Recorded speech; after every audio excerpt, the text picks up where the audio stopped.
Hello friends, welcome to our channel All in One Subscribe to Learn. Please like, share and subscribe our channel for more videos. And as you know that we will deal the all the subjects of class 9th and 10th. Okay, so kindly be with us. Okay, so let's move to our topic today. Today we will continue the chapter 3 of class 10th, that is linear equation in two variables. As you know that we are now discussing the word problems based on the linear equation in two variables. So let us start. Today we will deal with the problems on ages, and then later we deal with the problems on based on the time and distance. Okay, so let us start with the ages. First question is that 5 years ago A was thrice as old as B, and then 10 years later A shall be twice as old as B. What are the present ages of A and B? पहले समझते हैं question क्या कह रहा है. Question कह रहा है कि 5 साल पहले A जो है वो थ्राइस था किसके, B के, और 10 ईयर्स लेटर यानी 10 साल बाद A जो है वो ट्वाइस हो जाएगा B के. तो दोनों का भी प्रेजेंट एजेस क्या है. तो सबसे पहले हम लोग क्या करेंगे, तो दोनों के प्रेजेंट एज को x मान लेंगे. तो वही हम लोगों ने किया. Present age of B and A is x year and y years respectively. यानी B को हम लोगों ने x माना और A वाले को y माना. ठीक, अब हम लोग देखते हैं 5 साल पहले उसका एज कितना होगा. तो 5 साल पहले एज कितना होगा B का, x-5, और y का कितना होगा, y-5, यानी A का हो जाएगा y-5, क्योंकि अभी प्रेजेंट में उनका एज x और y है. तो 5 साल पहले 5 ईयर्स कम होंगे, यानी x-5 और y-5.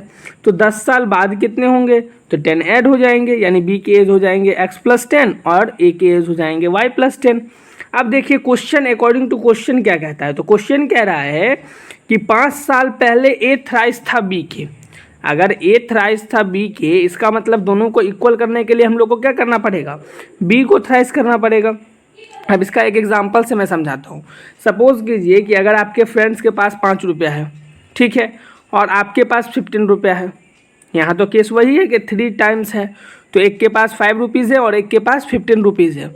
तो अगर इक्वल करना हो दोनों को तो क्या करना पड़ेगा, हम लोग 3 से किसको मल्टीप्लाई करेंगे, जो 3 टाइम्स है उसको, या जो नहीं है उसको. जो नहीं है उसको, यानी आपके पास 5 रुपये हैं तो आपको 3 से मल्टीप्लाई करेंगे, तब तो दोनों आपस में इक्वल होंगे. तो वही काम यहाँ भी किया. हम लोगों ने क्या किया, यहाँ कह रहा था कि A वाज थ्राइस, यहाँ कह रहा था A was thrice as old as B. तो क्योंकि A को वो कह रहे हैं तो हम लोग क्या किया, हम लोगों ने B को 3 टाइम्स कर दिया और तब बीच में इक्वल टू का साइन लगा दिया. अब जब 3 से मल्टीप्लाई करेंगे तो ये हो जाएगा y-5 is equal to 3x-15. ठीक, अब 3x minus Y is equal to -5 + 15, यानी 3x minus Y is equal to 10. ये हो गया हमारा पहला इक्वेशन. ठीक है, कोई दिक्कत नहीं होना चाहिए इसमें. अब देखिए, अब उसके बाद जो सेकंड केस था वो देखिए. सेकंड केस कह रहा था 10 ईयर्स लेटर, यानी 10 साल बाद A जो है वो twice as old as B, यानी A जो है वो दोगुना हो जाएगा B के. तो इसमें भी काम सेम करेंगे, बस यहाँ पे 10 साल ले लेंगे और B को डबल कर देंगे. वही काम किया हम लोगों ने. तो 2x + 20 इधर आ गया. तो 2x minus Y is equal to 10 - 20, that is 2x minus Y is equal to -10. ये हो गया सेकेंड इक्वेशन. अब देखिए यहाँ पे क्या है, -y, और यहाँ पे भी है -y. तो यानी अगर एक को कैंसिल करना है तो सब्ट्रैक्ट करना पड़ेगा. तो यहाँ 2x है और यहाँ पे 3x है फर्स्ट इक्वेशन में. यानी हम लोग क्या करेंगे, तो फर्स्ट में से सेकंड को सब्ट्रैक्ट करेंगे. अब फर्स्ट में से सेकंड को सब्ट्रैक्ट करेंगे तो क्या हो जाएगा, 3x minus Y minus 2x minus Y is equal to 10 minus -10. तो क्या हो गया, 3x minus Y minus 2x plus Y is equal to 10 + 10. यानी अब देखिए यहाँ पे y कैंसिल हो गया तो x इज इक्वल टू 20, यानी यहाँ पे x का प्रेजेंटेज आ गया. x मतलब b का प्रेजेंटेज आ गया, वो कितना है, 20. अब देखिए on putting the value of x in the equation 1, यानी हम लोग अब क्या करेंगे, अब a का प्रेजेंटेज फाइंड आउट करेंगे. तो देखिए a का प्रेजेंटेज जब फाइंड आउट करते हैं तो 3 × x पहले इक्वेशन में कह रहे हैं, तो 3 × 20 minus Y is equal to 10. तो 60 minus Y is equal to 10. तो क्या हो गया, minus Y is equal to 10 - 60. तो माइनस वाई -50, तो माइनस माइनस आपस में कैंसिल, तो y इज इक्वल टू 50. यानी y का आ गया प्रेजेंटेज, y का वैल्यू आ गया 50, यानी कि a का प्रेजेंटेज हो गया 50. जो हमने यहाँ पे कहा है कि a का प्रेजेंटेज 50 हो गया और बी का 20 हो गया। अब चेक करते हैं कि क्या ये क्वेश्चन हमारा जो आंसर आया है वो क्या सही है या गलत है। तो देखिए कह रहे थे 5 साल पहले, तो 5 साल पहले ए का एज कितना हो जाएगा 45, और 5 साल पहले बी का एज कितना हो जाएगा 15। अब देखिए 15 को अगर 3 से मल्टीप्लाई करें तो 45 आ जाता है, यानी पहला इक्वेशन को तो सेटिस्फाई कर रहा है। अब देखते हैं दूसरा क्या कर रहा है, 10 ईयर्स लेटर। तो 10 ईयर्स लेटर ए का एज हो जाएगा 60 और बी का एज हो जाएगा 30। अब 30 को अगर 2 टाइम्स से मल्टीप्लाई करें तो वो भी आ रहा है कितना 60, यानी कि जो ये कंडीशन कह रहे थे वो कंडीशन को सेटिस्फाई कर रहा है हमारा आंसर। इसका मतलब इस तरीके से हम लोग ये पता कर सकते हैं कि हमने जो आंसर निकाला वो सही है या गलत है। तो इस बेसिस पे आप जो भी एज के क्वेश्चन होंगे उसको आप इजीली कर सकते हैं। अगर किसी क्वेश्चन में आपको प्रॉब्लम आए तो आप ज़रूर रिप्लाई करें, या तो कमेंट बॉक्स में करें या फिर हमारे टेलीग्राम चैनल पे बताएं। और हमने आपको ये भी कहा है कि नोट्स के लिए या ये क्वेश्चंस वगैरह को नोट करने के लिए आपको ज़्यादा कुछ नहीं करना, बस डिस्क्रिप्शन में टेलीग्राम चैनल का लिंक दिया हुआ है, टेलीग्राम चैनल के लिंक से जाके टेलीग्राम चैनल को ज्वाइन कर लें, और ताकि आप इजीली से वहाँ से क्वेश्चन जो भी आपके जो बेस्ड जो भी नोट्स में भेजता हूँ या जो भी क्वेश्चंस भेजता हूँ वो सब आप इजीली वहाँ से कर सकते हैं।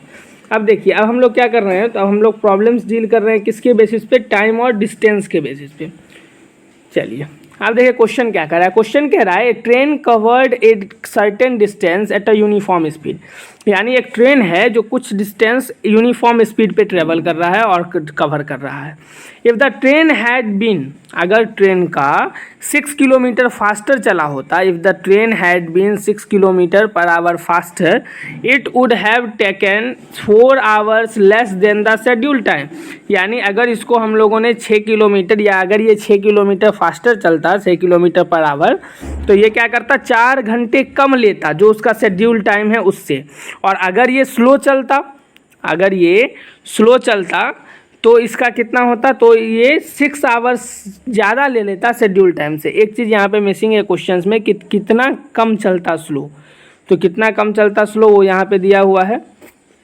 Case 2 we should go there for it, हाँ 6 किलोमीटर ही, 6 किलोमीटर अगर वो स्लो चलता, ठीक है, या तो 6 किलोमीटर फास्ट चलता है या 6 किलोमीटर स्लो चलता है, ये यहाँ पे मिस हो गया, ठीक है। तो and if the train were slow 6 kilometre per hour it would have taken 6 hours more than the schedule time. आपको पता चल गया क्वेश्चन क्या कह रहा है। Find the length of the journey, आपको डिस्टेंस पता करना है, ठीक। तो हम लोग क्या कर रहे हैं, let the original speed of the train be x kilometre. हम लोगों ने क्या किया, तो जो स्पीड है ट्रेन का उसको हम लोगों ने x किलोमीटर पर आवर ले लिया, और जो टाइम उसको लग रहा है कंप्लीट करने का जर्नी का उसको हम लोगों y आवर्स ले लिया। अब होल जर्नी क्या हो जाएगा, तो आपको याद आएगा हम लोग फार्मूला पढ़े हैं कि distance is equal to speed into time, distance is equal to speed into time, इसी का हम लोग यूज़ करेंगे यहाँ पे।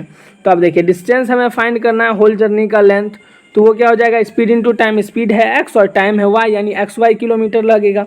अब देखिए केस 1 क्या कह रहा है, तो केस 1 ये कह रहा है कि जब ट्रेन का स्पीड 6 किलोमीटर पर आवर ज़्यादा होता, यानी वो फास्टर चलता, तो स्पीड क्या हो गया x plus 6 kilometre per our, और टाइम तब क्या होता 4 घंटे कम लगता, तो शेड्यूल टाइम जो y हमने माना है वो हो गया y माइनस 4 आवर्स, ठीक। Length of the total journey क्या हो जाएगा, तो x plus 6 into Y minus 4, दोनों को हम लोगों ने मल्टीप्लाई कर लिया, और इधर देखिए length of the journey XY is equal to XY minus 4x plus 6y minus 24। XY आपस में कैंसिल हो जाएंगे और हमें जो इक्वेशन मिलेगा वो क्या मिलेगा, 4x minus 6y is equal to minus 24।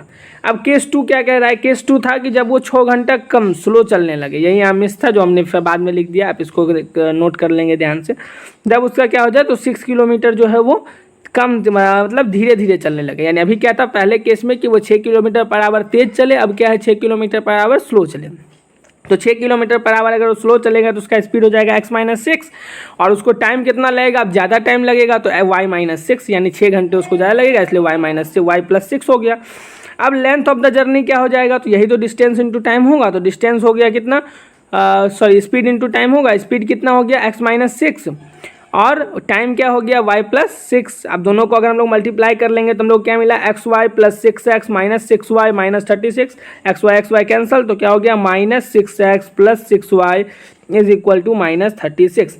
तो यहाँ से हम लोगों को पहला इक्वेशन और दूसरा इक्वेशन मिल गया। यानी तक अभी तक आपने जो भी वर्ड प्रॉब्लम्स देखे होंगे उसमें आप लोगों ने एक चीज़ गौर किया होगा कि हम लोगों का मेन काम क्या है। हम लोगों का मेन काम है वो इक्वेशन फाइंड आउट करना। अगर हम लोग उस इक्वेशन तक पहुँच गए तो फिर क्वेश्चंस बनाना काफ़ी ईजी हो जाते हैं। अब इसी में देखिए हम लोगों ने क्या किया, पहले समझा क्वेश्चन क्या कह रहा है, फिर उसके बेसिस पे हम लोगों ने 2 केसेस लिए। उसके हिसाब से मेरा उसमें मेन मोटिव क्या था, पहला इक्वेशन बनाना और दूसरा इक्वेशन बनाना। अब जब दोनों इक्वेशन हमने बना लिया तब हमें कुछ नहीं करना, अब हमें बस सॉल्व करना है। तो मेन जब भी वर्ड प्रॉब्लम हो तो आपका मेन फोकस होना चाहिए इक्वेशन। अगर आपने इक्वेशन सही बना लिया तो आप क्वेश्चंस भी सही ही सॉल्व करेंगे। अब देखिए, अब दोनों को सॉल्व करने के लिए हमारे पास क्या ऑप्शंस है।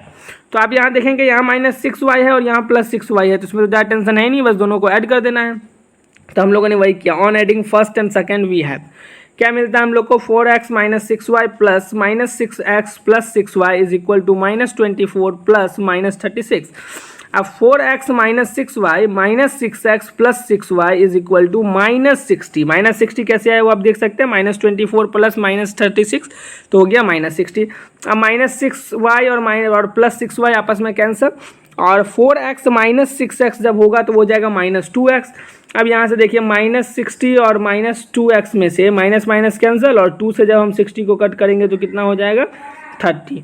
यानी हमें जो x का वैल्यू आ रहा है वो कितना आ रहा है 30। हम लोग यहाँ पे साइड में नोट कर लेते हैं अच्छे से कि हमें x का वैल्यू कितना आया है। तो x का वैल्यू हमें आया है 30, यानी कि हमें जो उसका स्पीड है वो आ चुका है। और स्पीड कितना है इसका 30 km/h, जो उसका ओरिजिनल स्पीड जो होना चाहिए वो, जिससे वो शेड्यूल टाइम पे पहुंच जाएगा। अब डिस्टेंस तो हमें बाद में पता चलेगा, उससे पहले हमको टाइम निकालना होगा। तो टाइम निकालने के लिए हम लोग क्या करेंगे, x का वैल्यू पुट करेंगे पहले इक्वेशन में। पहला इक्वेशन आपको याद होगा, अगर नहीं याद है तो हम लोग यहाँ देख लेते हैं। 4x - 6y is equal to -24। तो 4x यानी 4 × 30 - 6y इज इक्वल टू -24। तो 4 × x का वैल्यू कितना हो गया 30। तो 4 × 30 - 6y इज इक्वल टू -24। तो 4 × 30 जब भी आप करेंगे तो क्या हो जाएगा 120 - 6y इज इक्वल टू -24। तो -6y इज इक्वल टू -24 - 120, और दोनों माइनस में है तो दोनों ऐड हो जाएगा। तो क्या हो जाएगा -6y इज इक्वल टू -144। अब माइनस माइनस आपस में कैंसिल हो जाएगा, और 6 से जब हम लोग 144 को कट करेंगे तो वो कितना हो जाएगा 24। यानी यहाँ से हम लोगों को y का वैल्यू आ जाएगा। क्या है y का वैल्यू, तो y का वैल्यू हो गया 24। यानी जो टाइम लगता है उसको कवर करने में, ये पूरा डिस्टेंस होल जर्नी का, होल जो जर्नी वो कवर करेगा वो ट्रेन, तो उसको लगेगा 24 आवर्स। तो अब हम लोग क्या निकाल सकते हैं, तो अब हम लोग क्या निकाल सकते हैं कि लेंथ ऑफ द जर्नी क्या है। तो देखिए ओरिजिनल स्पीड क्या हुआ ट्रेन का हमें पता चल गया है, क्या होगा वो 30 km/h। ठीक है, ओरिजिनल स्पीड भी हम लोगों को पता चल गया। नेक्स्ट था कि टाइम कितना लग रहा है उसको टोटल कवर करने में, तो टाइम भी हमें पता चल गया कितना हो गया 24 आवर्स। तो ये भी काम फिनिश। अब नेक्स्ट कह रहा है कि लेंथ ऑफ द जर्नी क्या है। तो लेंथ ऑफ द जर्नी क्या है, x × y, यानी distance is equal to speed into time. उससे पहले देखिए हम लोगों ने यही फॉर्मूला यहाँ पे लिखा है, speed is equal to distance by time. हम लोग जनरली जो हम लोग याद रखते हैं अपने माइंड में, जो हम लोग डिफिनेशंस याद रखते हैं या फिर फॉर्मूला याद रखते हैं, वो क्या है, speed is equal to distance by time. तो यहाँ से हमको क्या मिल जाता है, जब क्रॉस मल्टीप्लिकेशन करेंगे तो हमें मिल जाएगा क्या, speed into time is equal to distance. इसी का यूज़ हम लोगों ने पूरे क्वेश्चंस में ज़्यादा जगह किया है, इसीलिए हमने नीचे में ये फार्मूला लिख दिया ताकि आप इसको याद कर ले। इसको आप स्टार मार्क कर लीजिए और इसको आप अपने ध्यान में रखेंगे। जब भी स्पीड डिस्टेंस टाइम से रिलेटेड क्वेश्चन आएंगे, अभी हम लोग जब बोट वाला भी क्वेश्चन डील करेंगे तो उसमें भी ये चीज़ का काम आएगा। अब लेंथ ऑफ द जर्नी जब निकालेंगे तो स्पीड इंटू टाइम, तो स्पीड कितना 30 और टाइम कितना 24, तो कितना आ गया 720 किलोमीटर। यानी जो होल डिस्टेंस है जो ट्रेन को कवर करना है वो है 720 किलोमीटर। ठीक है फ्रेंड्स, तो आई होप कि ये जो ये जो 2 क्वेश्चन हम लोगों ने डील किया है, 2 वर्ड प्रॉब्लम जो कि बेस्ड हैं, एक एज पे और दूसरा जो बेस्ड है वो टाइम एंड डिस्टेंस पे। तो आई होप कि आपको ये समझ में आया हो और आप काफ़ी इजी तरीके से इसको कर लें। जैसा कि हमने आपको पहले भी कहा है कि हमारे चैनल पे आपको क्लास 9th और 10th के फुल सिलेबस और सारे सब्जेक्ट के, यानी मैथ हो, साइंस हो, इंग्लिश हो, हिंदी हो, जो भी सब्जेक्ट हैं आपके, सारे सब्जेक्ट के आपको कंटेंट मिलेंगे, बहुत जल्द ही आपको मिलेंगे। ठीक है फ्रेंड्स, तो हमारे चैनल से जुड़े रहें और आपके जो भी फ्रेंड्स हैं उसके साथ भी हमारे चैनल को शेयर करें ताकि हमारा चैनल और ज़्यादा पॉपुलर हो सके और ज़्यादा से ज़्यादा बच्चों की भी मदद हो सके। और अगर आपके मन में कोई सजेशंस हो तो वो भी आप हमें दे सकते हैं, चाहे वो कमेंट बॉक्स में कमेंट करके दे सकते हैं या फिर आप टेलीग्राम चैनल पे भी बता सकते हैं। वैसे कि हमने आपको पहले भी कहा है कि आप टेलीग्राम चैनल को ज्वाइन कर लीजिए ताकि आपको वहाँ पे सारे नोट्स वगैरह ईजिली अवेलेबल हो सके। ठीक है friends, so thank you so much, thanks for watching my channel and my videos also. And एक चीज़ और कहना चाहूँगा कि जो हमारे चैनल पे पहले बार आए हैं अभी, वो भी सारे आप देख सकते हैं, अभी तक मैंने जितने भी टॉपिक्स को पढ़ाए हैं वो काफ़ी क्लियर कट तरीके से पढ़ाए हैं, तो आपको ज़्यादा समय नहीं लगेगा और ज़्यादा लॉन्ग वीडियोस वगैरह भी नहीं है। तो आप काइंडली उस वीडियोस को देखें और फिर आप उस क्वेश्चंस को बनाने की कोशिश करें। अगर फिर भी अगर आपको कोई प्रॉब्लम आता है, अगर कोई दिक्कत होती है तो आप प्लीज़ कंसल्ट करें मेरे से, चाहे आप कमेंट बॉक्स में कंसल्ट करें या फिर आप टेलीग्राम चैनल से कंसल्ट करें, बट आप मुझे बताएं कि आपको क्या प्रॉब्लम फेसेस हो रही हैं। ठीक है, उसके लिए मैं जो हो सकेगा वो करूँगा। ठीक है फ्रेंड्स, तो thank you so much for watching my video. Okay, so please like share and subscribe my channel. Okay, thank you so much.